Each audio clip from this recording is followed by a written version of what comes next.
What's up, gamers and geeks? Matt here with That's Fair Podcasting and Gaming Geeks Live. Now, I have covered in the past Ninja Mania, the ninja craze of the 80s, and I've covered it with Canon Films and Ninja Master Extraordinaire, Hollywood's own ninja, Sho Kosugi, who I will always call the face of Ninja Mania. Now, it's hard to imagine this Ninja Mania of the 80s without Canon Films and Golden and Globus, Sho Kosugi, again, the face of Ninja Mania. But Canon Films seemingly launched the ninja craze, at least as far as films, into that ninja stratosphere. So here is a breakdown of my personal top 5 best ninja movies of the 1980s. So stay tuned.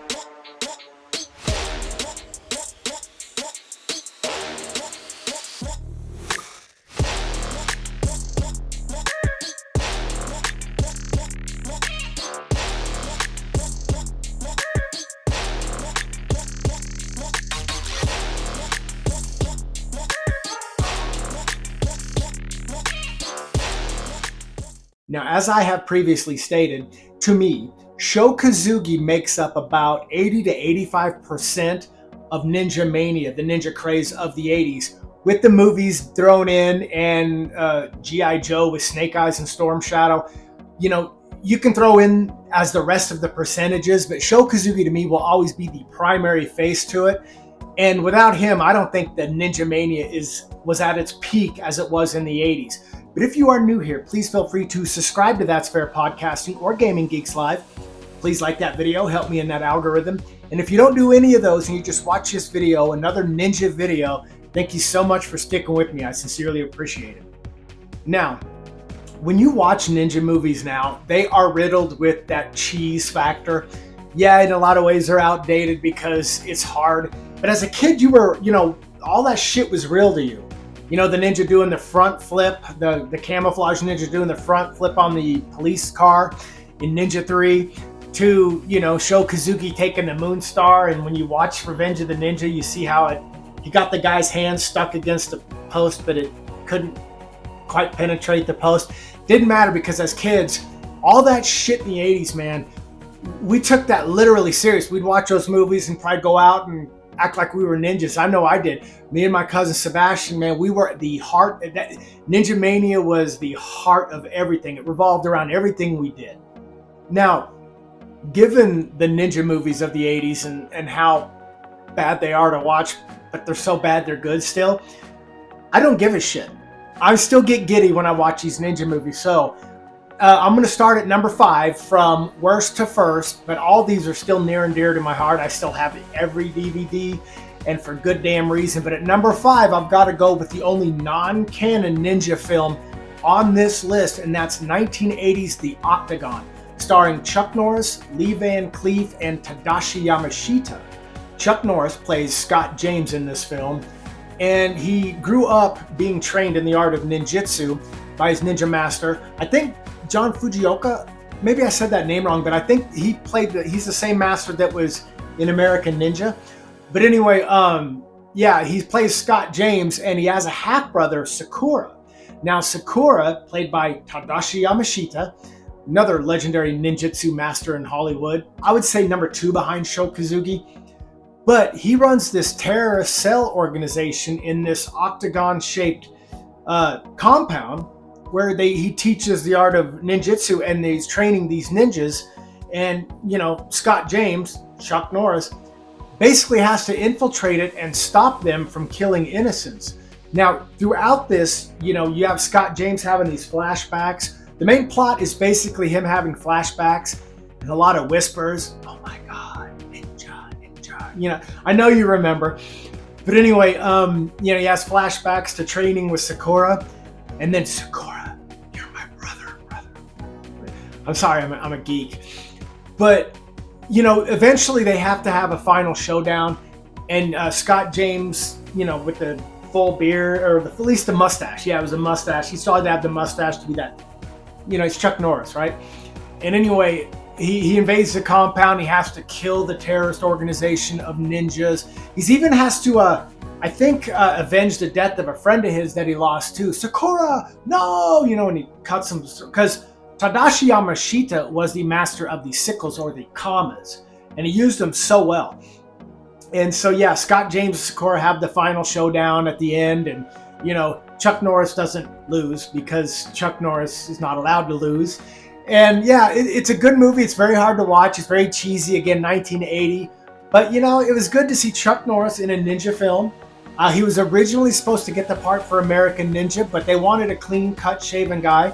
They wanted to do away with the mustache, which is, we have that's the first white man mustache. The second one is going to be the next movie I'm going into, and that's 1981's Enter the Ninja, starring, and it would be introduce the legendary Sho Kosugi, and it would have Franco Nero, an aging Franco Nero, obviously some kind of Italian actor, whose voice was dubbed in the film because he didn't sound badass enough, so they had to dub him in there. And there was the plot basically revolves around Cole, who's Franco Nero, learning the same ninjutsu school as Hasegawa, Sho Kosugi. And then when he's done, they're all kampai, they're all drinking their tea after the opening thing where he passes his test. And several of these ninjas are played by Mike Stone and Sho Kosugi. You can just tell by the movements. No way Franco Nero's doing half the shit that you saw. That's Mike Stone behind that. And, he passes the test. They're all drinking kampai. And Master Komori says, he has passed his ninjutsu training. And Hasegawa goes, he is no ninja. And they go, he is a ninja. And he goes, let him speak, Master Komori. And Sho Kosugi goes, my ancestors are samurai from Iga. I come from great warrior family. He is no ninja. And let's be realistic, Hasegawa was fucking right. But anyway, after he graduates ninjutsu school, Cole goes to the Philippines to join Marianne and his best friend Frank and his, I guess, wife or girlfriend Marianne. And their estate is trying to be bought out, I believe, by Mr. Venarius. Yes, Mr. Venarius. And Mr. Venarius is, trying to force people out, again, by force, to take over and buy out these lands and buy out these businesses. And of course, Cole's there now. They got the Great White Ninja, and it eventually, Mr. Venarius is having trouble claiming the property and getting what he wants, and he hires Hasegawa from Cole's ninja school, and Hasegawa comes, wreaks havoc, kills Frank, kidnaps Marianne, and it forces Hasegawa and Cole to have a final duel in, I think, where they had a cockfight in a cockfighting ring. And we're supposed to sit here and actually fucking believe that Franco Nero's character Cole is going to beat Hasegawa. Bullshit. Anyway, he does.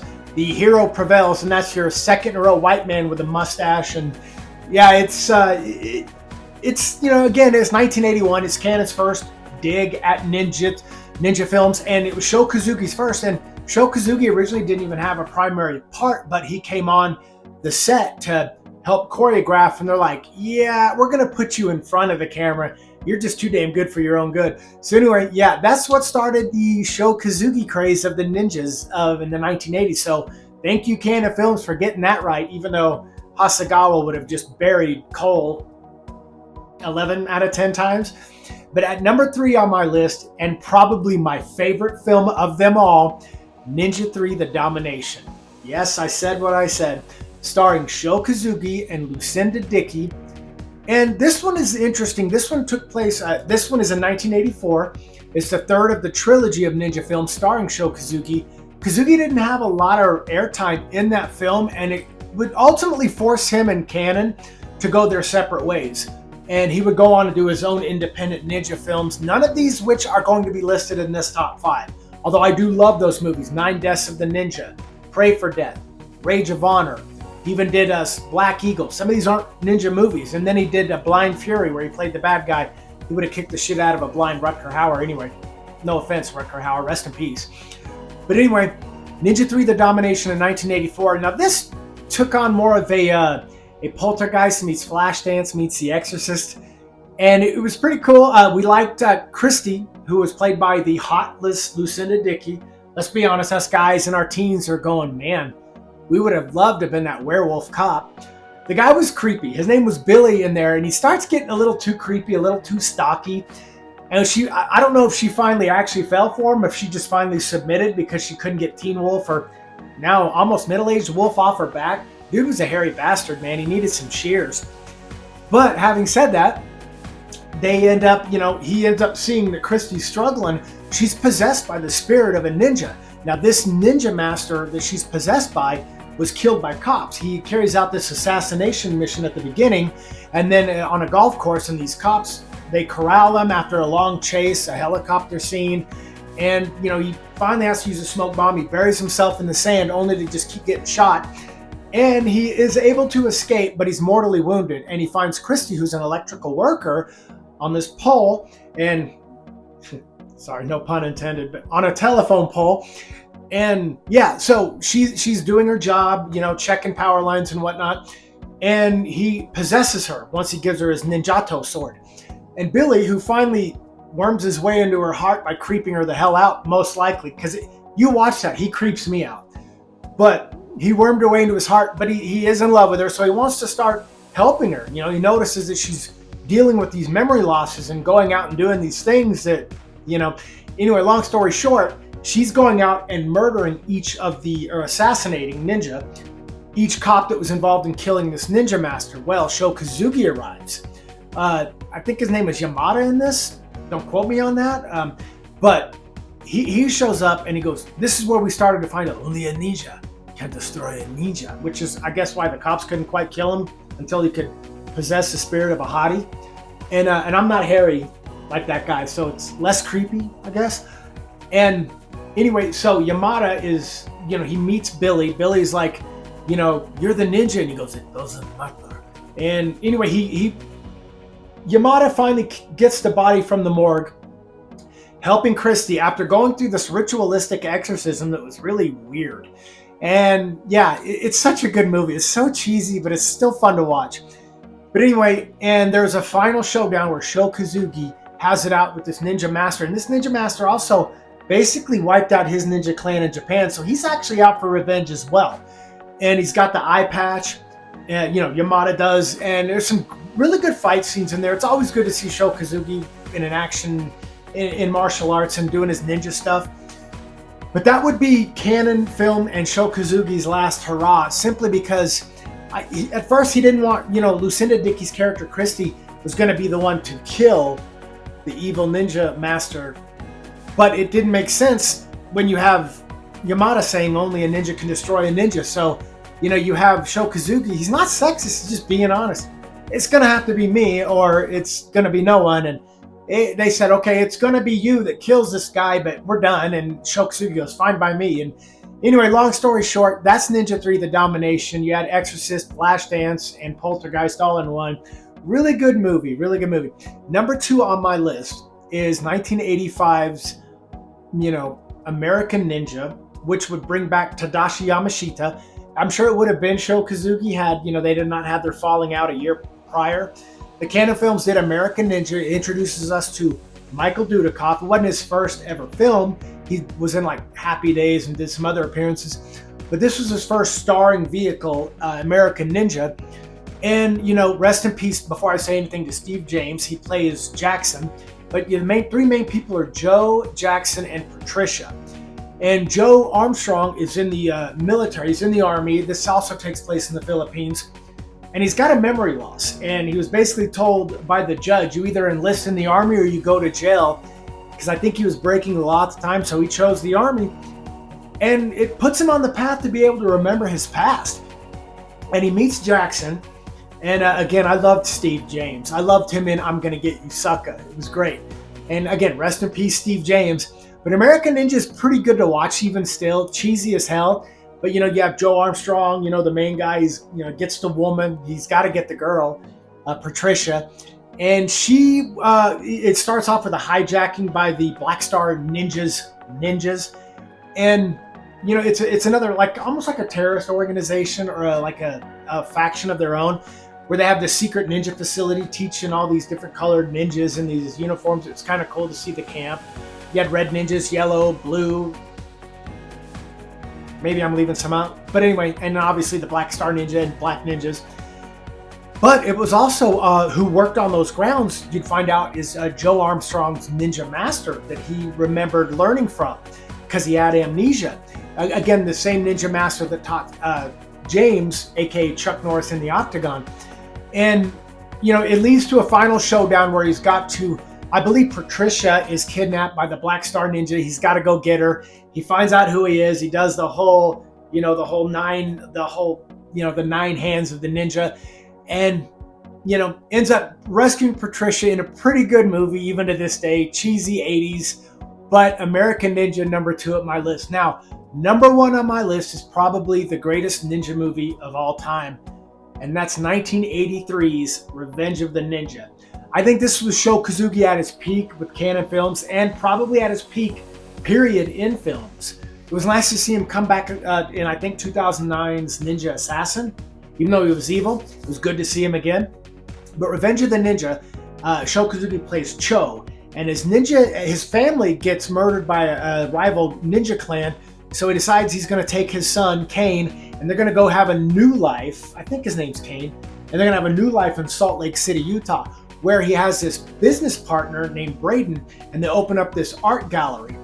And so anyway, Kane accidentally breaks one of the dolls shortly after the grand opening of this art gallery, only to see that there's cocaine in it. And Braden, you find out later on, he is the ninja master. He's another ninja master, rival ninja to Cho. And of course, Cho arrives, and there's I think, what was her name in it? It was Braden, and Kathy is her name. And the blonde, she's kind of Cho's love interest, kind of not. You kind of get the feeling that they're kind of a love interest. But anyway, she gets kidnapped by Braden and hypnotized into convincing Kane, Cho's son, to go with her so he can kidnap, and he ends up kidnapping them both. Well, Cho has to climb this tower, which I have video of the actual, when we were in Salt Lake City in 2019 to go see Adam Sandler. And I have, it'll be up on the screen, the actual video that the final showdown was filmed on. They have Braden and Cho have the final showdown, and it's a gory ending, and it's the greatest ninja movie of all time, even the cheesy music when they start the final battle. But really, I thought it was the peak of Sho Kosugi. And I gotta say, guys, as this video comes to an end, I absolutely love Ninja Mania. I'm a ninja freak through and through. And ninjas forever, man. And I'll always love ninjas. But that's really all I had. Those are my top 5 ninja movies of the 1980s, guys. And if you stuck with me this long, thank you so much. And please feel free to subscribe to That's Fair Podcasting or Gaming Geeks Live. And again, like that video, help me out in that algorithm. And if you don't do any of those and you just heard my top 5 favorite cheesy ninja movies of Ninja Mania, thank you so much. And to all you ninjas and gamers out there, all love, and I'm outro.